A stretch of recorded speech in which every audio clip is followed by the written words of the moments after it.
రాధా ఏంటి నాకు కొట్టిస్తున్నావా? అవును సుశీల, రోజు మా ఇంట్లో స్పెషల్ చూపిస్తా కదా, ఇవాళ మా రాధా హ్యాపీ న్యూ ఇయర్ వచ్చేస్తుంది కదా, అందరూ హ్యాపీ న్యూ ఇయర్ కి డ్రింక్ పార్టీలు కేక్ పార్టీలు చేసుకుంటాం.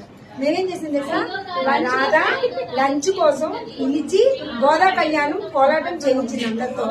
అసలు ఎన్ని రకాలు ఇస్తుంది చూడండి. ఇదిగోండి చక్కెర పొంగలి,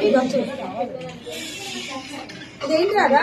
చక్కెర పొంగలి, వావ్, కాలీఫ్లవర్ ఆవకాయ, వంకాయ చిక్కుడుకాయ కూర, నిమ్మకాయ పులిహార పిండి, పెరుగు, పాలకూర పప్పు, దోసకాయ పచ్చడి, బెండకాయ పులుసు, అమ్మా మామిడికాయ పప్పు, అమ్మా ఇంకా అందరూ వచ్చిన వాళ్ళందరూ తింటూ అయిపోతుంది కదండి. ఇందులో బంగాళదుంప ఫ్రై అయిపోయింది. అంటే ఎంత టేస్టీగా చేసిందో చూడండి. ఈ రోజు లంచ్ మా రాధా వాళ్ళ ఇంట్లోనే. నచ్చితే